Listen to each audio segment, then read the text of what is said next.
ప్రభుత్వ ఉద్యోగులకు సంబంధించి కావచ్చు, లేకపోతే ప్రభుత్వ అధికారులకు సంబంధించి కావచ్చు, లేకపోతే ప్రజానాయకులకు సంబంధించిన పిల్లలు ఎందుకు ప్రభుత్వ పాఠశాలలో చదవాలి? చాలా మంచి ప్రశ్న. వాళ్ళ మీద వాళ్ళ కాన్ఫిడెన్స్ లేదు.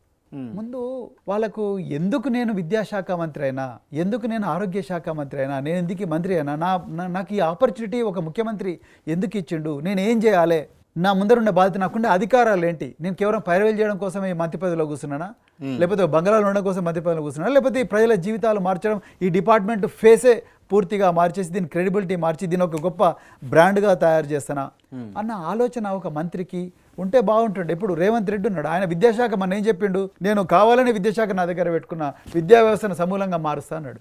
పొద్దున్న లేచి న్యూస్ చూస్తేనేమో మొత్తం కూడా డిగ్రీ కాలేజీలను క్లోజ్ చేసిండు. అమ్మాయిలు 12 గంటలు అన్నం తినకుండా స్ట్రైక్ చేస్తున్నారు. సెక్రటరీ ఏమంటుంది, సెక్రటరీ ఇదంతా కాదు, రూల్ ప్రకారం లేదంటారు. రూల్ ఏందండి, మనుషులు సృష్టిస్తే వస్తాయి రూల్స్.